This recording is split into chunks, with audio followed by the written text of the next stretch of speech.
Voilà, bonjour à tous. Donc, bienvenue à cette conférence dédiée aux prisonniers de guerre allemands détenus par la Belgique après la Seconde Guerre mondiale.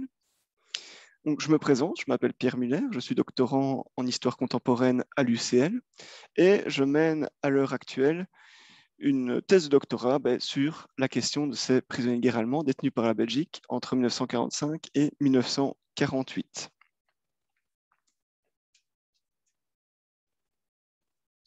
Donc, comment va se dérouler cette conférence? Donc, je vais tout d'abord aborder la question de l'après-Seconde Guerre mondiale en Belgique, et notamment au niveau économique.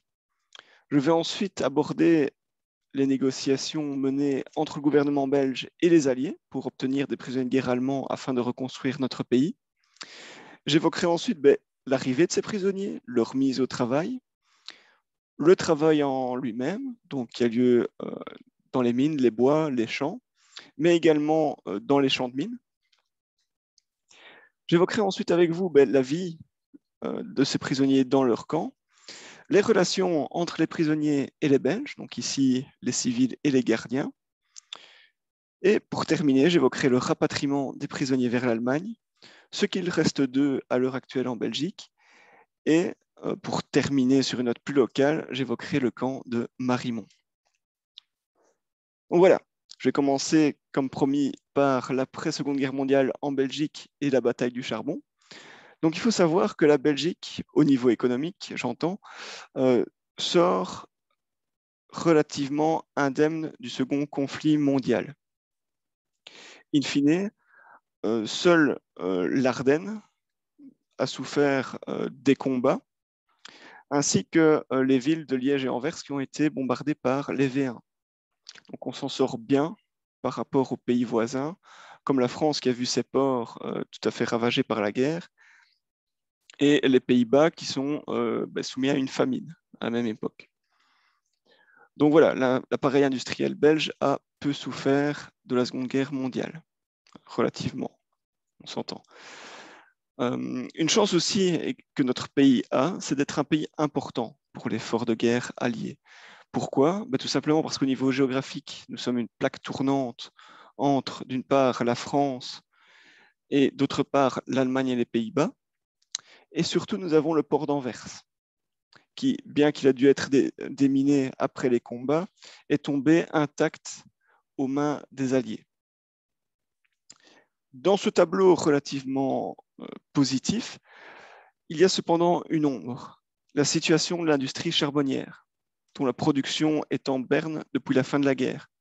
Donc, tout au long de la guerre, en fait, l'industrie charbonnière avait pu maintenir une production relativement élevée, notamment grâce à l'apport de jeunes qui se sont embauchés dans les charbonnages pour éviter le travail obligatoire en Allemagne. C'est avec la fin de la guerre et le départ de ces jeunes que la production va chuter grandement. Or, à l'époque, le charbon est une denrée indispensable pour la Belgique. Tout d'abord parce qu'elle est indispensable à l'industrie, dont les machines tournent grâce à cette énergie. Le charbon est également indispensable aux ménages, qui se chauffent grâce à lui.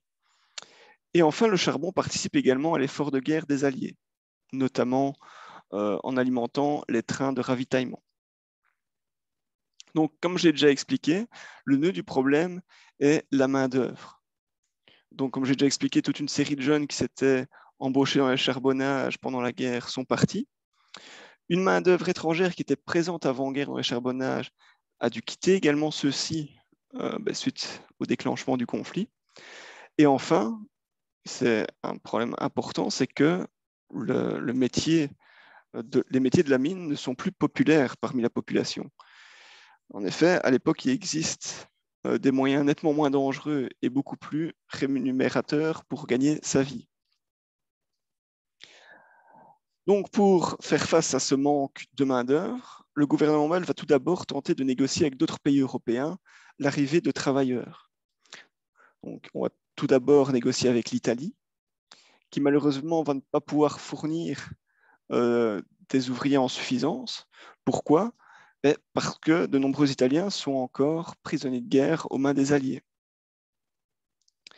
Le gouvernement belge lance également des négociations avec la Pologne, mais celles-ci échouent également parce que les autorités polonaises entendent conserver leurs ouvriers pour reconstruire leur pays, qui, il est vrai, a été ravagé par la Seconde Guerre mondiale. Enfin, le gouvernement belge lance également des négociations avec de plus petits pays comme le Portugal, mais qui ne peuvent, hélas, pas fournir de main-d'œuvre non plus en suffisance. Une deuxième piste est alors évoquée par le gouvernement belge et mise en pratique, c'est de se tourner vers les personnes réfugiées en Allemagne. En effet, à l'époque, il existe de nombreux camps de réfugiés en Allemagne dans lesquels se sont rassemblées des personnes qui ont fui notamment des pays de l'Est face à l'arrivée de l'armée rouge. Malheureusement, ces tentatives d'embauche de personnes réfugiées en Allemagne vont également être des échecs. Alors, reste une solution au gouvernement, c'est d'embaucher, ou plutôt d'obtenir des prisonniers de guerre allemands qui sont à l'époque en main alliée. Donc, évidemment, il s'agit d'une main-d'œuvre bon marché et immédiatement disponible, ce qui est important pour le gouvernement d'Achille Vanacker.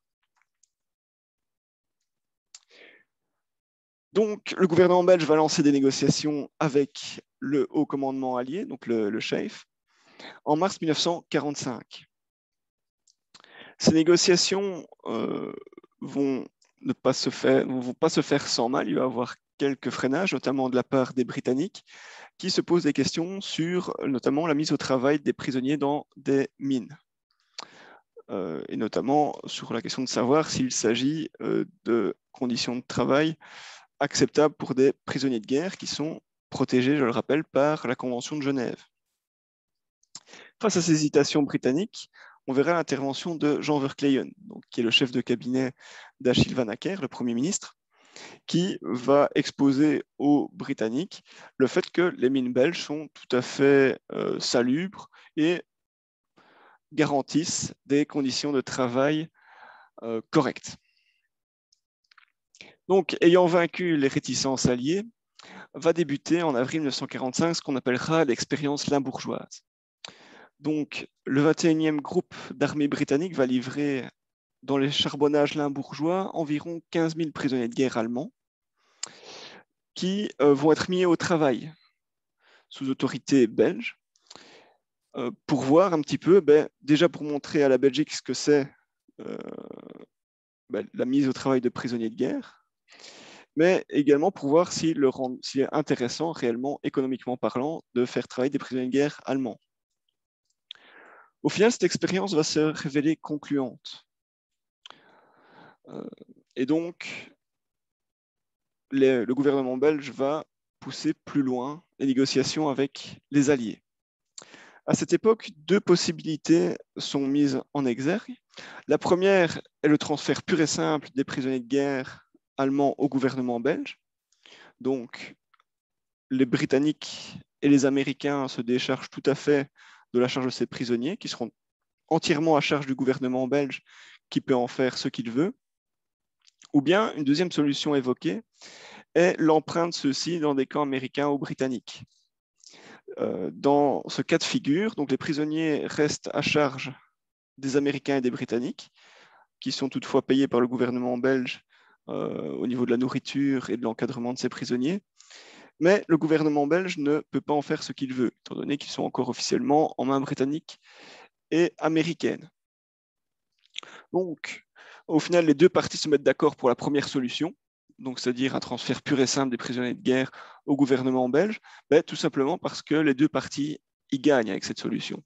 D'un côté, les Américains et les Britanniques se déchargent de prisonniers encombrants, et de l'autre, le gouvernement belge peut en faire ce qu'il veut, évidemment dans le cadre de la Convention de Genève. Donc, le 4 juillet 1945, un accord est signé avec les Britanniques, et le 14 juillet, un accord est signé avec les Américains. Donc, chacune des deux parties doit fournir environ 30 000 prisonniers de guerre allemands à la Belgique. Bon. Cette mise au travail des prisonniers de guerre allemands et leur livraison à la Belgique est un contournement de la Convention de Genève. En effet, donc, à l'époque, la Convention de Genève prévoit que normalement les prisonniers de guerre doivent être libérés dès que les hostilités, dès qu'un accord de paix est signé entre les parties belligérantes. Ici, la nuance est qu'il n'y a pas eu d'accord de paix qui ont été signés entre la Belgique et l'Allemagne.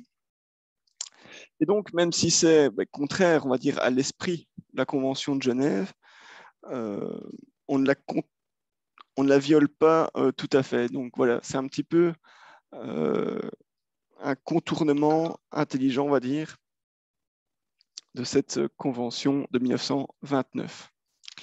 Donc, comment se passent les transferts? Donc, fin août, début septembre 1945, les prisonniers sont livrés à la Belgique. À l'exception de ceux qui sont déjà mis au travail dans le Limbourg, tous passent par le camp de prisonniers d'Herbisol. Ces prisonniers allemands proviennent de camps américains et anglais, donc notamment des camps du Rhin, donc ils sont installés en Allemagne, mais ils proviennent également d'autres camps de prisonniers installés en Italie ou en Belgique. Donc les Britanniques ont quelques camps dans le nord du pays, notamment à Zedelgem et à Enghien, mais il y en a d'autres. Et les Américains ont également des commandos de travail en Belgique, donc qu'ils avaient utilisés pour notamment des travaux sur les routes ou déjà dans les charbonnages. Hein, les camps principaux américains en Belgique étaient donc déjà le camp d'Herbisol, qui va donc passer de facto en main belge, et le camp de Jambes, près de Namur. Une mauvaise surprise pour les autorités belges est que les prisonniers livrés par les Alliés sont en mauvais état physique. Donc, lors de la première visite médicale au camp d'Herbisol, environ un tiers sera déclaré inapte dans aux travaux miniers. Donc, pour faire face à cette difficulté, on va échanger ces prisonniers avec les Alliés. Donc, on va échanger des inaptes avec des prisonniers aptes au travail. Donc, il y aura quelques transferts qui vont être faits vers d'autres camps alliés, notamment Jambes et Bolbec en France. Qui sont ces prisonniers? Donc, on parle souvent de prisonniers allemands, mais en réalité, il y a une multitude de nationalités qui sont représentées. Donc, on a évidemment des prisonniers allemands, mais également russes, j'y reviendrai plus tard, ainsi que des prisonniers provenant de pays plus exotiques comme l'Argentine ou le Brésil, par exemple, qui en fait sont des Allemands émigrés là-bas, qui sont revenus pour se battre dans la Wehrmacht. Ces prisonniers ont été capturés sur à peu près tous les théâtres d'opération de la Wehrmacht, donc certains proviennent du front italien, d'autres ont été capturés en Normandie, en Belgique ou lors des derniers combats en Allemagne, alors que d'autres ont déjà été capturés en 1942-1943 en Afrique du Nord. Parmi ces prisonniers, donc on retrouve 140 SS donc, qui sont passés entre les mailles du filet. Donc à l'époque, la Belgique avait bien stipulé aux autorités alliées qu'elle ne voulait pas obtenir de prisonniers ayant servi dans la SS, évidemment pour des questions de sécurité. Les 140 qui ont réussi à passer entre les mailles du filet seront surveillés par la sûreté de l'État. Au niveau de leur profession, donc la profession dans le civil de ces prisonniers sont assez variées. Donc certains étaient mineurs de profession, d'autres travaillaient dans l'industrie, d'autres également étaient instituteurs, et on retrouve même quelques professeurs d'université. Donc voilà, c'est vraiment tout un monde de profils extrêmement différents. Donc, pour accueillir ces prisonniers, un système de détention est mis en place. Qui a été chargé de cela? C'est le général Brabant, donc, qui est l'officier belge qui était chargé d'organiser tout ce système de détention et de mise au travail des prisonniers. C'est un véritable défi qui est imposé à cet officier. Pourquoi? Parce qu'il doit prendre en charge 60 000 personnes en l'espace de quelques semaines et surtout les mettre au travail très rapidement, vu que le motif principal de leur venue en Belgique est leur mise en travail rapide dans les mines. Donc, que va-t-il se passer? Donc, les prisonniers qui se trouvent à l'époque au camp d'Herbisol vont être transférés vers des prairies, on va dire, situées à côté des charbonnages. Dans ces prairies, ils vont commencer à construire des camps. Dans un premier temps, ce seront des villages champignons, un petit peu comme pour reprendre une désignation de l'époque, constitués de tentes et de fils de fer barbelés. Par après, ces villages champignons vont se transformer en véritables camps qui vont vont être constitués de baraquements. Okay. Une structure de commandement est également mise en place. Donc, tout en haut, on retrouve l'inspection générale des troupes, 4e direction, qui en octobre 1945 devient la direction générale des services spéciaux section B, qui elle-même est supérieure hiérarchiquement au commandement supérieur des camps de prisonniers, ou CSCP, qui elle-même commandement qui est lui-même est supérieur aux commandements régionaux des camps de prisonniers. Donc chaque région, on verra une carte après, est dirigée par un commandement régional. Et enfin, en bas de l'échelle, on retrouve les commandements de chaque camp de prisonniers. Donc voilà, ici on a une petite photo du camp d'Herbisel en 1945 et la photo précédente, donc celle-ci, a été également prise à Herbisel. Donc, on voit émerger des camps. Donc, les plus nombreux, ce sont les camps charbonniers. Donc, ça, ils apparaissent dans chaque bassin minier, donc dans le Limbourg, dans le Borinage, dans le centre et à Charleroi. Certains de ces camps vont en fait être bâtis à partir d'anciens camps de prisonniers russes, donc qui avaient été installés là par les Allemands pendant la Seconde Guerre mondiale. Et ces camps sont proches des mines. Ici, on a une vue du camp d'Anzy-Pomerol, qui est, on le voit, juste à côté des charbonnages. Outre ces camps, les camps miniers qui sont les plus nombreux, on retrouve également 2 camps de démineurs. Donc, les prisonniers démineurs sont un petit peu particuliers dans le sens où ce ne sont pas des prisonniers de guerre classiques, mais sont appelés personnel ennemi désarmé. Ces prisonniers ont été capturés après la capitulation du 8 mai 1945 et donc on va leur refuser en fait le statut de prisonnier de guerre.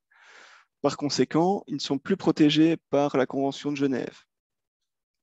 Bon, c'est extrêmement limite, mais cette perte de protection de la Convention de Genève en fait va permettre de les affecter à des travaux dangereux, notamment le déminage. Donc c'est ainsi que le gouvernement belge a demandé environ un petit peu plus de 2000 prisonniers de guerre allemands aux Britanniques qui peuvent être soumis aux travaux de déminage. Donc, ces prisonniers sont installés dans un premier temps dans un camp à Wenduin, donc, qui est ouvert le 20 août 1945. Et le 15 octobre 1945, avec d'autres prisonniers, un camp est ouvert à Kamtout. Par après, une fois que le déminage de la côte et de l'estuaire de l'Escaut sera terminé, ces prisonniers seront transférés vers Lammersdorf et Elsenborn. Ça, on en reparlera après. Outre les camps des mineurs, on voit également apparaître des camps forestiers. L'objectif de ces camps, qui sont moins nombreux, on le verra après, est de produire du bois de mine pour étançonner les galeries de mines. Donc, les prisonniers qui sont affectés dans ces camps sont des inaptes aux travaux miniers, pour éviter de perdre une main-d'œuvre dans les galeries. Le système donc, de ces camps est calqué sur celui des Arbeitskommando qui prévalait en Allemagne pendant la Seconde Guerre mondiale. Donc, c'est-à-dire qu'il va y avoir des camps principaux qui vont dispatcher en fait des petits travaux, commandos de travail, donc d'une dizaine de prisonniers, dans des lieux plus éloignés. Okay. Donc, en octobre 1945, on voit l'ouverture du camp forestier de Point-Saint-Hubert et de Vielsalm. Donc, à Vielsalm, le camp est situé dans l'ancienne caserne des chasseurs ardennais. Et en décembre 1945, on voit ouvrir le camp de Couvin. Et en 1946, ouvre les camps d'Elsenborn et d'Andenne. À Andenne, on retrouve également des prisonniers qui sont affectés dans les travaux de carrière.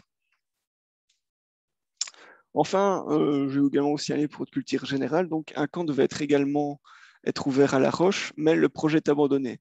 Pourquoi? Parce que la population qui était marquée par la bataille des Ardennes s'y oppose farouchement, et parce que la ville est touristique. Donc, assez clairement, les autorités belges ne veulent pas voir de prisonniers allemands traîner dans une ville touristique. Donc voilà, ici vous avez en photo un de ces fameux commandos de travail des camps forestiers. Enfin, un dernier camp que j'aimerais aborder avec vous, c'est le camp d'Herbisel. Donc, je vous l'ai déjà expliqué, ce camp a servi dans un premier temps de camp de transit pour les prisonniers allemands livrés par la Belgique. Et une fois cette fonction de transit terminée, les autorités militaires évoquent la possibilité de le détruire, puisque théoriquement, il ne doit plus avoir d'utilité. Cependant, avec le temps, il y aura de plus en plus d'inaptes à tout type de travaux, et on verra également arriver des prisonniers à problème au niveau disciplinaire.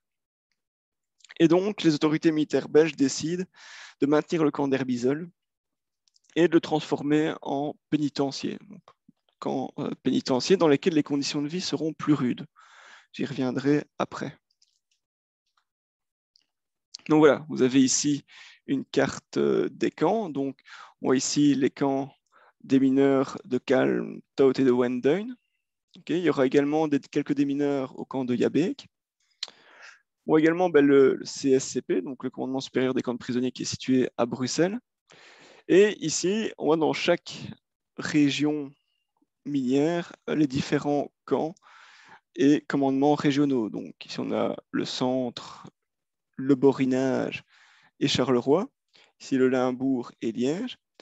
Et enfin, les camps forestiers, donc qui sont dispatchés dans le sud de la Belgique. Donc, on a Andenne, Vielsalm, Elsenborn, Poix-Saint-Hubert et Couvain. Et le commandement de ces camps forestiers se trouve en fait à Marche-en-Famenne. Donc, maintenant, je vais évoquer avec vous le travail de ces prisonniers de guerre allemands. Donc, l'essentiel, en fait, plus de la moitié d'entre eux sera mis au travail dans la mine. Donc, ce sera environ au maximum 50 000 qui seront mis au travail dans les charbonnages. Donc, je vous avais déjà parlé de l'opposition un petit peu des Britanniques à cette mise au travail dans les charbonnages. Il faut souligner que cette mise au travail débute difficilement. Pourquoi? Pour plusieurs raisons. Tout simplement, la première et la principale, c'est que les prisonniers de guerre allemands n'ont pas un rendement énorme. Parce que certains ne sont pas mineurs, enfin, certains, la majorité en fait ne sont pas mineurs de profession et ne connaissent rien à ce métier. Un deuxième facteur, je l'ai déjà expliqué, c'est que leur forme physique laisse à désirer. Il faudra un certain temps avant qu'ils récupèrent tout à fait physiquement leur passage dans les camps américains notamment. Et donc voilà, au début, ces prisonniers ont un rendement inférieur à celui des Belges. Néanmoins, avec le temps, celui-ci va augmenter, à tel point qu'à la fin de leur détention, les prisonniers de guerre allemands vont presque atteindre le niveau de production des mineurs professionnels belges. Il faut dire que les prisonniers sont incités à produire du charbon, notamment via des primes, qui leur permettent, on va y revenir après également, d'acheter des produits dans des cantines. Dans le travail minier, ce qui est intéressant de constater, c'est que les mineurs allemands sont au contact avec les mineurs belges, notamment les porions. Comment va se passer cette cohabitation?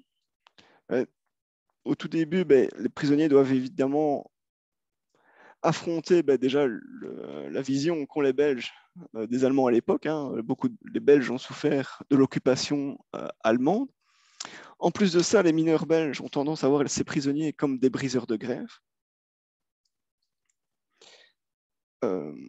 Mais d'un autre côté, très vite, on le verra par après, au fond des mines va s'installer une véritable fraternité de la fosse, on va dire. On verra que de nombreux mineurs belges vont partager par exemple leur ration avec leurs collègues allemands. Donc voilà, ici on a une photo des charbonnages dans Zipomrol. In fine, les personnes qui seront certainement les plus dures avec les prisonniers de guerre allemands seront les patrons miniers. Pourquoi? Parce qu'ils cherchent à tirer un maximum de profit de la part de ces ouvriers taillables et corvéables à merci, notamment en leur imposant des punitions qui vont soulever la colère même des militaires belges, Une de ces punitions, notamment, et elle sera abolie grâce à la pression des gardiens belges, sera de maintenir les prisonniers au fond du trou jusqu'à ce qu'ils produisent une quantité de charbon suffisante.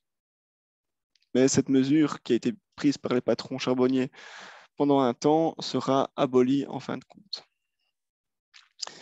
Les prisonniers qui travaillent dans les champs sont nettement mieux lotis. Pourquoi? Tout simplement parce que le travail est moins rude qu'au fond des mines.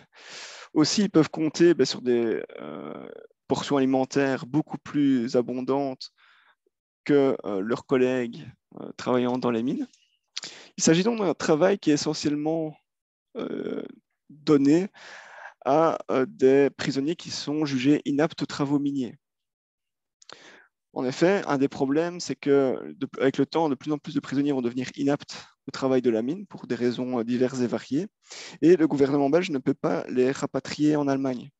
Pourquoi? Parce que ça ferait un appel d'air pour les autres, qui se ferait également porter pâle.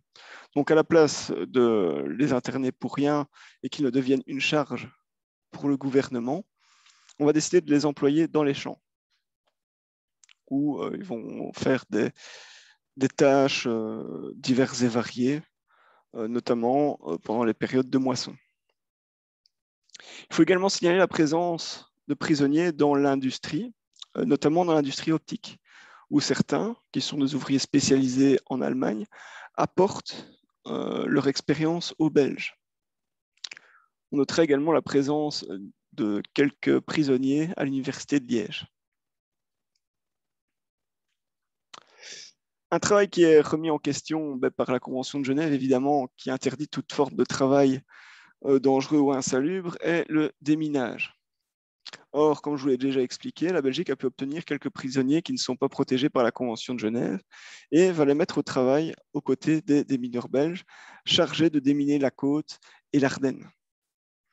Ces prisonniers, certains, environ 7%, sont des démineurs professionnels de l'armée allemande, alors que les autres sont des simples soldats ayant reçu une formation déminage d'une semaine, ce qui est évidemment assez peu pour ce type de travail.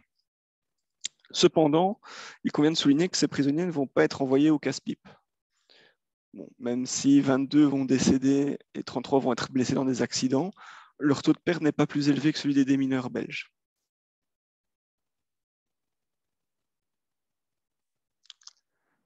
Enfin, les prisonniers sont également mis au travail, comme j'ai déjà expliqué, dans les bois. Donc c'est également un travail pénible, c'est un travail forestier, mais qui offre certaines libertés que leurs confrères enfermés dans des travaux miniers n'ont pas. D'ailleurs, un délégué de la Croix-Rouge expliquera dans un de ses rapports que ces commandos de travail ressemblent à des petites familles. Il y a vraiment une ambiance familiale. Cependant, ces prisonniers soumis aux travaux forestiers ne sont pas à l'abri d'accidents, notamment en Ardennes, à cause des explosifs qui ont été abandonnés après les combats. Donc, plusieurs vont décéder des suites d'explosions d'engins résiduels de la bataille des Ardennes.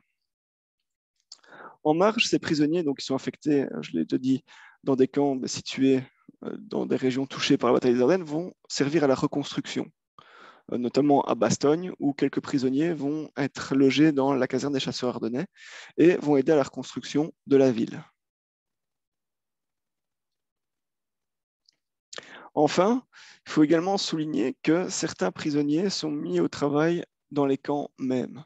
En effet, les gardiens belges ne sont pas en nombre suffisant pour administrer de telles quantités de prisonniers. Donc c'est pour ça que certains prisonniers, inaptes bien souvent aux travaux miniers, vont travailler dans l'administration des camps.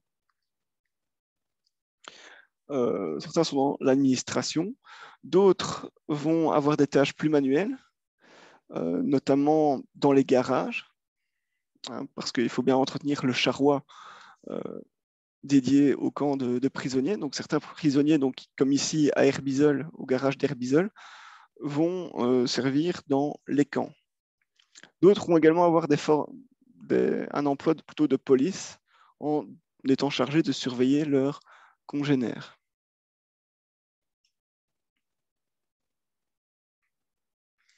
Les inaptes et les réfractaires. Donc, les inaptes et les réfractaires, c'est une question un petit peu brûlante pour les Belges. Donc, comme j'ai déjà expliqué, ces prisonniers qui ne travaillent pas sont des charges pour le gouvernement. Un problème qui survient également, c'est qu'ils arrivent en nombre de plus en plus élevé. Face à cela, je l'ai déjà expliqué, on les envoie travailler dans les champs ou dans les forêts. Mais leur nombre devient d'autant plus important que de nombreux sous-officiers refusent purement et simplement de travailler. Pourquoi? Parce que les sous-officiers ne sont pas obligés de travailler, selon la Convention de Genève. Donc ces prisonniers-là font valoir ce droit. Face à l'impossibilité de les rapatrier, le gouvernement, les autorités militaires décident de les expédier au camp d'Herbizol, qui est devenu un espèce de camp disciplinaire, où ils sont soumis à un régime de vie beaucoup plus dur que dans les autres camps. Tout d'abord, ils touchent des rations alimentaires moins élevées et ils n'ont pas accès à certains loisirs, à certains moyens d'améliorer leur vie, notamment dans aux cantines, que j'expliquerai après. Donc ici, on a une vue du cachot du camp d'Herbizol. Donc c'était là qu'étaient enfermés pendant une période variable les cas disciplinaires graves, donc des personnes qui avaient commis plusieurs tentatives d'évasion. Donc dans ces cachots où les prisonniers pouvaient rester entre 5 et 10 jours, les rations étaient le pain sec et à l'eau. Bon, après, ce sera allégé avec des rations un petit peu plus confortables, on va dire.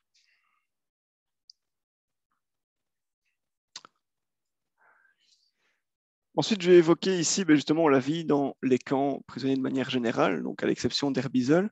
La vie dans les camps de prisonniers en Belgique est correcte.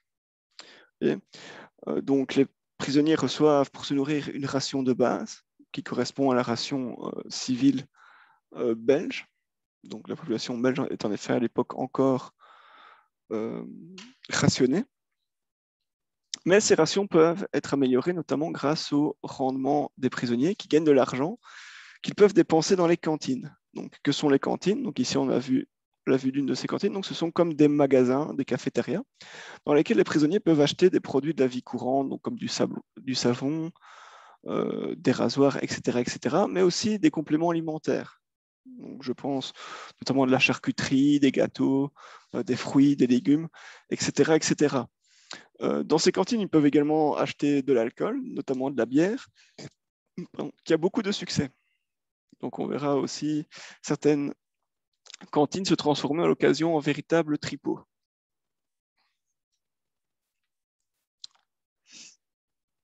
Les loisirs maintenant. Donc, quels sont les loisirs dans ces camps? Donc, ces loisirs sont présents dans tous les camps, en fait, même à Herbizol. Le premier type de loisirs, ce sont les loisirs sportifs. Donc, les prisonniers peuvent s'adonner à différents sports. Il y a notamment le football. On verra également des équipes de handball, de ping-pong, des boxeurs. Le camp de Hans, dont on voit une photo ici, dispose même d'une piscine. Ces loisirs sont permis d'un côté par les gardiens belges qui voient une bonne manière de maintenir le moral des prisonniers et d'éviter des débordements disciplinaires, mais sont également permis par l'intervention de la Croix-Rouge et de l'IMCA, donc qui est le pendant protestant de la Croix-Rouge, qui fournissent du matériel, notamment des goals de foot, des gants de boxe, etc. Au-delà de ces loisirs plutôt sportifs, auxquels les prisonniers s'adonnent quand ils ne sont pas trop fatigués par le travail, existent également des loisirs intellectuels. En effet, il va y avoir des écoles dans les camps, dans lesquelles les prisonniers pourront étudier des matières assez variées, comme la géologie, mais également l'histoire, des langues comme le russe, le français ou l'anglais. Et ces cours sont donnés par des prisonniers de guerre, professeurs de formation, il y a même plusieurs professeurs d'université, ou par des volontaires. Outre ces cours, les prisonniers peuvent également bénéficier de bibliothèques dans lesquelles on retrouve des ouvrages religieux, des ouvrages techniques, qui sont fournis par l'IMCA et la Croix-Rouge. Au-delà des loisirs intellectuels, les camps belges permettent également aux prisonniers de subvenir à leurs besoins spirituels. Donc, deux religions, ils pourront pratiquer deux types de cultes, donc le culte protestant et le culte catholique. Donc, les offices protestants seront assurés par des prisonniers de guerre allemands pasteurs de profession ou par des séminaristes, alors que les offices catholiques seront assurés par des aumôniers militaires belges. Avec le temps, l'attrait de ces loisirs spirituels et la présence aux offices va considérablement chuter. Tout d'abord par manque d'intérêt des prisonniers, qui ne se voient plus qui croient de moins en moins, qui ont de moins en moins confiance en la religion. Et aussi parce que les prisonniers sont assez fâchés de voir que les premiers à être rapatriés seront en fait les aumôniers, les séminaristes. Ça, j'y reviendrai après. Mais ce rapatriement anticipé du personnel religieux va très mal passer auprès des prisonniers détenus en Belgique. Enfin, un dernier type de loisir auquel les prisonniers ont accès est la correspondance. La correspondance avec l'Allemagne ne sera rétablie en réalité qu'à partir de novembre-décembre 1945. C'est-à-dire quand même plusieurs mois après la fin des hostilités. Pourquoi? Tout simplement parce que le courrier ne passait plus en Allemagne à l'époque. Et les premières réponses aux courriers envoyés depuis les camps belges ne parviendront aux prisonniers que quelques mois plus tard. Donc voilà, cette correspondance entre les camps et les familles en Allemagne est surveillée par l'armée belge, qui lit les lettres des prisonniers et essaye d'y déceler les problèmes disciplinaires ainsi que les tentatives d'évasion. En effet, certains prisonniers vont se vanter de leurs tentatives d'évasion dans leur courrier. Ce courrier a une influence bénéfique parce qu'il permet aux prisonniers de communiquer avec leur famille, mais aura également une conséquence désastreuse sur le moral des prisonniers qui apprennent en fait l'état déplorable de l'Allemagne à l'époque et des problèmes que rencontre leur famille. Donc, le courrier n'est pas réellement, permet aux prisonniers d'un côté de rester en contact avec leur famille, mais nuit également à leur morale. Voilà, ici on voit une troupe de théâtre dans les camps, donc j'avais oublié de le mentionner plus tôt, mais les camps verront également des orchestres, des troupes de théâtre, dont certaines feront des tournées dans plusieurs camps. Donc on voit ici un exemple. Ici, une chapelle dans un des camps du Borinage. Et voilà, l'existence donc de ces loisirs n'empêche pas le moral des prisonniers de chuter assez rapidement. Donc, pour rappel, les prisonniers sont arrivés en août-septembre 1945.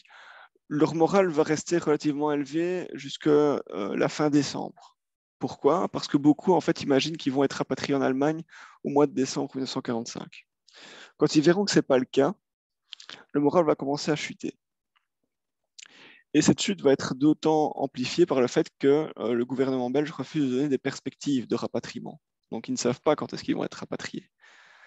Et cette absence de perspective nuit considérablement au moral. Un deuxième élément qui nuit également au moral sont les nouvelles d'Allemagne, qui arrivent notamment via le courrier. L'abattement qui touche ces prisonniers va parfois jusqu'au suicide. Donc, globalement, selon les rapports, on a une dizaine de suicides dans les camps belges, mais il y en a probablement plus, notamment des tentatives d'évasion qui sont en réalité des suicides. D'autres prisonniers ne vont pas jusqu'au suicide, mais sont par exemple dans l'alcoolisme. On a notamment dans le cas à Liège où un prisonnier allemand rapporte dans son journal qu'un de ses collègues qui a appris que sa femme a été violée par des soldats russes tombe littéralement dans l'alcool. Qui dit crise du moral dit problème disciplinaire. Donc, dans les archives, on en retrouve trois essentiels. c'est tout d'abord la grève. Donc, les prisonniers se mettent tout simplement en grève et décident de ne plus vouloir travailler, avant même d'aller au charbonnage. Une deuxième forme de résistance est la grève perlée. Donc là, les prisonniers se rendent au charbonnage, descendent à la mine, mais limitent leur production. Donc la font chuter, ce qui embête bien les autorités belges, qui ont du mal à lutter face à ce type de grève. Et enfin, comme tout prisonnier, un moyen également de résistance est l'évasion. Donc en tout, il y aura 3913 tentatives pour 1905 échecs. Donc les prisonniers seront repris. L'essentiel de ces tentatives d'évasion a lieu dans les camps situés les plus proches de la frontière allemande, notamment au camp d'Elsenborn, qui verra beaucoup de prisonniers tenter de prendre la fuite. Ce qui va mener en fait dans les cantons de l'Est. Donc, le gouvernement belge va décider pour limiter et dissuader les prisonniers de s'évader par la frontière Est, va demander à la gendarmerie d'envoyer des troupes supplémentaires dans cette région, ce qui sera fait. Mais face à la poursuite du phénomène d'évasion dans les cantons de l'Est, la Belgique va tout simplement décider d'enlever tous les prisonniers mis au travail dans ces régions et de les répatrier un petit peu plus à l'ouest. Dans certains cas, il convient de souligner que les prisonniers sont aidés dans leur tentative d'évasion par des personnes qui compatissent à leur souffrance et qui les aident à retourner en Allemagne. Certaines archives parlent de réseaux d'évasion structurés, mais néanmoins, je n'ai pas trouvé de preuves tangibles de l'existence de ces réseaux, même s'ils sont parfois évoqués, ou du moins pensés, leur existence est pensée par l'armée belge. Voilà, maintenant je vais évoquer avec vous les décès. Donc, sur 60 000 prisonniers en main belge, 454 vont décéder. Comme on le voit sur le graphique ici, l'essentiel en fait décède de maladie. Voilà, donc comme je vous l'ai dit, les prisonniers à l'époque n'étaient pas en grande forme physique. Voilà, des années de privation les rendent particulièrement sujets aux maladies. Une deuxième cause de décès sont les accidents de la mine. Donc on verra qu'il y a 81 prisonniers mineurs qui vont décéder, suivi ensuite du déminage et des tentatives d'évasion. Donc ça va arriver que les gardiens belges abattent des prisonniers qui tentent de s'enfuir. Voilà, les autres sont essentiellement des accidents survenus dans les camps ou lors de transferts. Donc il est important aussi de savoir que 454, ça paraît beaucoup, c'est toujours de trop, mais par rapport au nombre de prisonniers, ça reste faible. Le rapport du nombre de décès par rapport au nombre de prisonniers est l'un des plus faibles parmi les pays européens qui détiennent des prisonniers de guerre. Il n'y a que les Britanniques qui font mieux que la Belgique. Et aussi, il faut savoir, avant de terminer ce chapitre sur les décès, c'est que le camp qui comptera le plus de décès avec plus de 100 morts est le camp d'Herbisol. Pourquoi? Tout d'abord à cause des conditions de détention qui sont plus strictes, mais également parce que ce camp abrite un hôpital pour prisonniers de guerre, dans lequel beaucoup de prisonniers meurent de maladie. Donc il y aura en tout plus d'une centaine de décès à Herbisol. Au niveau des hôpitaux pour prisonniers de guerre, donc il y en a un au camp d'Herbisol, mais il y a une infirmerie dans chaque camp. Il y a également un hôpital à Jemappes et un autre à Leuven, dans lequel des prisonniers sont envoyés.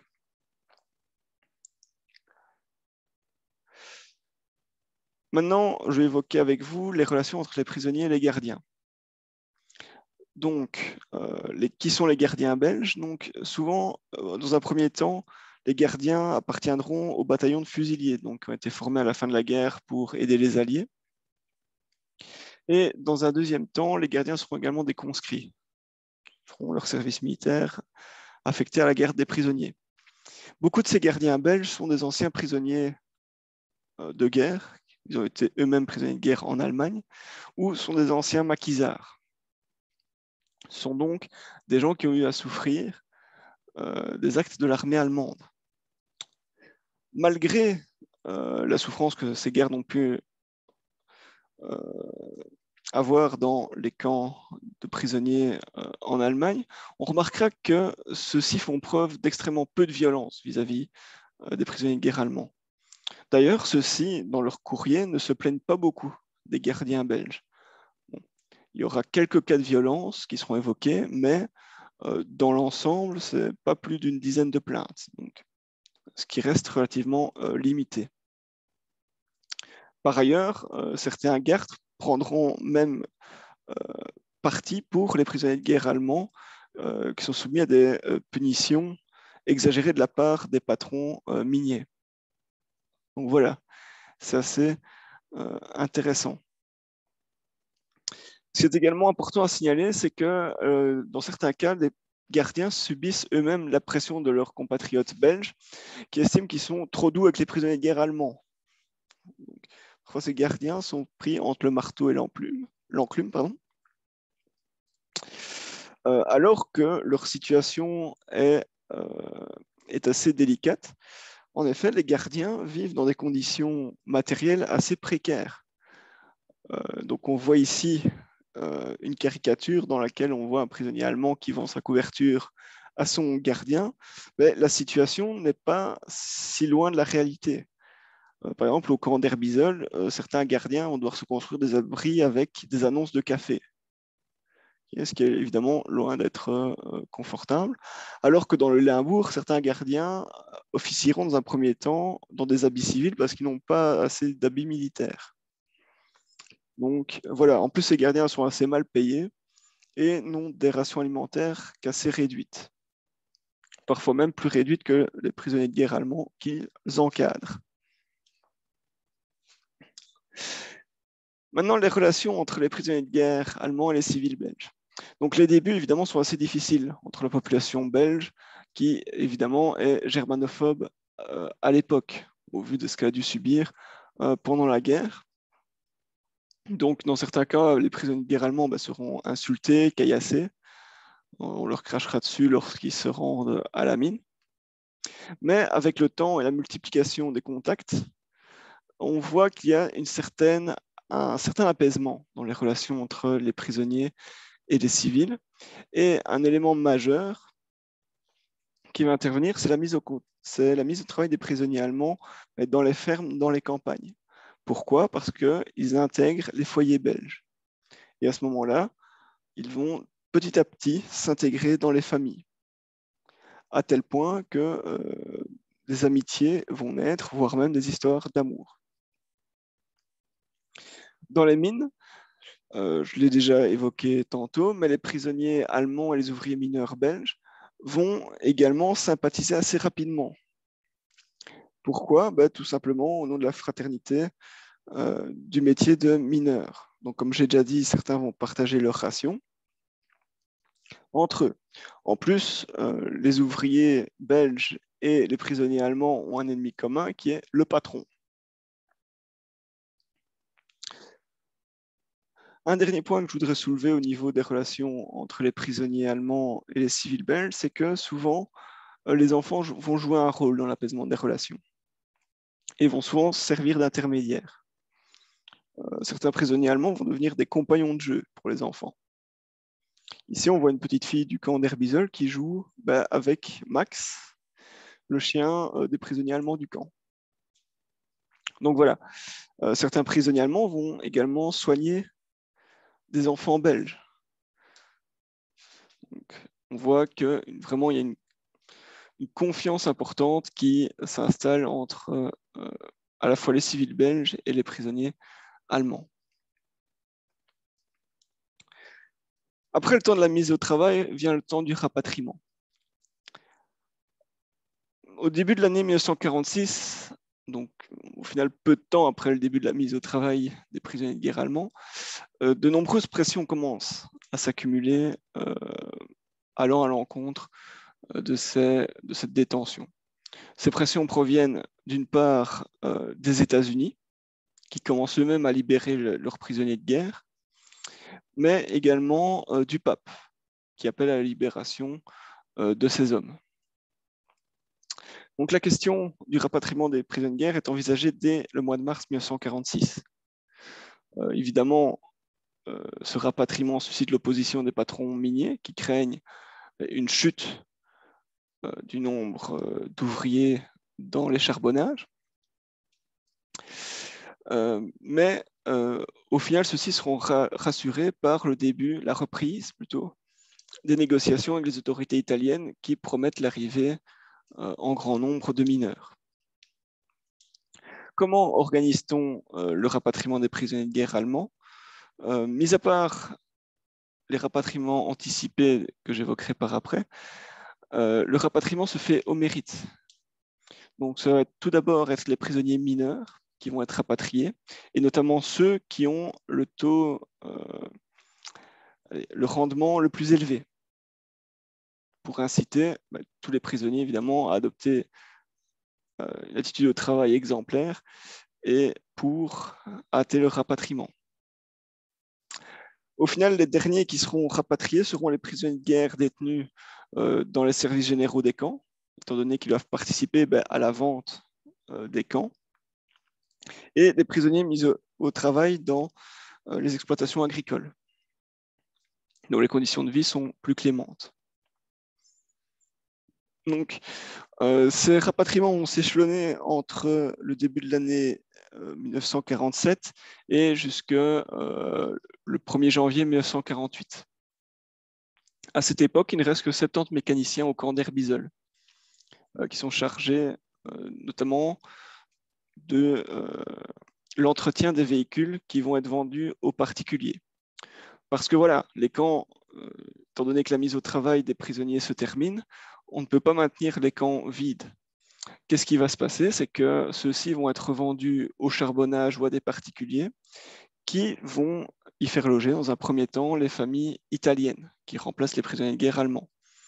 Évidemment, les baraquements vont être modifiés et rendus un petit peu plus agréables. Il en va de même des autres objets présents dans les camps, notamment les camions qui seront vendus à des civils belges désireux d'acheter à bas prix des moyens de transport. Donc voilà, ici je vous ai expliqué le plan de rapatriement des prisonniers, mais il faut savoir qu'avant ce rapatriement de 1947, d'autres prisonniers avaient déjà quitté les camps belges. Donc en mai 1946, le gouvernement avait décidé de rapatrier 2000 inaptes. D'autres seront rapatriés vraiment au tout début de l'année 1947. Ce sont des inaptes là qui sont tout à fait incapables de travailler à quoi que ce soit. Ok. Donc voilà. Ensuite, j'en ai déjà parlé, il y a également le rapatriement de 210 séminaristes en février-mars 1946, donc qui, je le rappelle, avait été très mal vu par les autres prisonniers. D'ailleurs, certains vont se faire passer pour séminaristes également. Mais bon, ces fausses allégations seront vite prises en défaut par des interviews un petit peu plus serrées. Et enfin, d'autres prisonniers seront rapatriés de manière anticipée par le biais d'accords bilatéraux passés entre la Belgique et d'autres pays. Donc il faut savoir que la Belgique, à l'époque, a de nombreux ressortissants dans d'autres pays qui ont été déplacés suite à la guerre. Je pense notamment aux SS flamands et wallons qui se trouvent prisonniers en Russie. Pour récupérer ces personnes, le gouvernement belge va devoir passer des accords avec d'autres pays, donc notamment avec l'URSS. Et le deal va être en réalité d'échanger les ressortissants belges contre des prisonniers de guerre allemands de la nationalité de ces pays-là. Donc, des commissaires politiques russes vont parcourir les camps de prisonniers allemands administrés par la Belgique et choisir des prisonniers qui vont rentrer avec eux en URSS. Donc, il est évident que ces prisonniers russes qui ont été rapatriés de manière anticipée ont fini fusillés ou au mieux au goulag. Bon, reste savoir la question de si le gouvernement belge savait. Oui, le gouvernement belge savait très bien le sort peu enviable qu'encouraient ces prisonniers. D'ailleurs, les commissions de rapatriement russes présentes en Belgique vont commettre un certain nombre de délits qui vont être couverts par le gouvernement belge, qui est soucieux à l'époque de garder des bonnes relations avec l'URSS. Donc voilà, la majorité des prisonniers allemands va décider de rentrer en Allemagne. Leur retour va être assez pénible. Et tout d'abord, les conditions matérielles de celui-ci. En rentrant chez eux, les prisonniers vont devoir passer par d'autres camps, donc des camps de transit, dans lesquels ils seront parfois dépouillés de leurs biens par des soldats alliés ou leurs aidants allemands. De plus, ils rentrent dans un pays tout à fait détruit. On voit ici une photo prise à Clèves en 1945. Certains ne retrouvent plus leur maison, parfois même plus leur famille qui était tuée dans les bombardements. Donc voilà, on imagine un retour difficile. Pour ceux qui retrouvent leur famille, le retour est également difficile parce que certains n'ont plus vu leurs enfants et leurs femmes depuis plus de 10 ans. Pour ceux qui ont commencé notamment à guerroyer en 1939, ça fait que tout de même un certain temps, certains n'ont même pas connu leurs enfants, qui sont nés en leur absence et qu'ils n'ont jamais vus. Donc on imagine toutes les difficultés sociales et psychologiques rencontrées à cette occasion. D'autres, si la grande majorité des prisonniers décident de rentrer en Belgique, d'autres décident de rester et d'obtenir le statut de travailleur libre. Donc, ce statut, en fait, permet aux prisonniers allemands de rester en Belgique pour y travailler. Les seules conditions, c'est d'avoir eu un comportement correct lors de la détention et de ne pas avoir fait partie de la SS. Donc, ces prisonniers qui choisissent de rester en Belgique, ils sont environ 5000. La grande majorité sont en fait des prisonniers originaires des régions de l'Est de l'Allemagne et qui ne sont pas désireux de retourner vivre sous domination soviétique. Donc ces prisonniers-là vont rester travailler en Belgique. Bien souvent, ils vont s'y marier et fonder des familles. Leur intégration va être relativement facile, même si évidemment subsistent des rancœurs, certaines germanophobies. Ils vont relativement rapidement s'intégrer à la société belge et devenir des citoyens tout à fait respectables.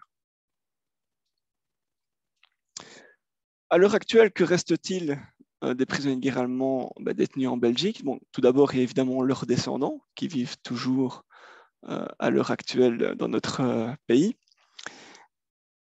Mais il reste également des traces matérielles. Donc certains prisonniers étaient des peintres. Ici, on voit une peinture réalisée par l'un d'entre eux qui est conservée à la commune de Jurbise. Mais d'autres particuliers détiennent des artefacts qui ont été réalisés par les prisonniers allemands qui, certains les offraient à leurs patrons pour les remercier pour tout ce qu'ils ont pu faire pour eux pendant leur détention, alors que d'autres les vendaient pour se faire un petit peu d'argent de poche. Ici, il s'agit d'une maison donc, à Jurbise. Donc, on voit que certains prisonniers ont également été employés pour pour réaliser des petits travaux. Donc ici, il s'agit de la mise en peinture d'une enseigne de bière, donc les bières Cérésia, une bière locale. Donc ici, un autre artefact conservé cette fois-ci au musée de l'armée à Bruxelles. Donc il s'agit d'un bateau qui a été réalisé par les prisonniers de guerre allemands d'un camp qui était situé en Flandre, je ne sais plus exactement lequel. Et donc il s'agissait d'un jouet réalisé pour des enfants. Certains de ces objets feront l'objet d'expositions dans les camps même.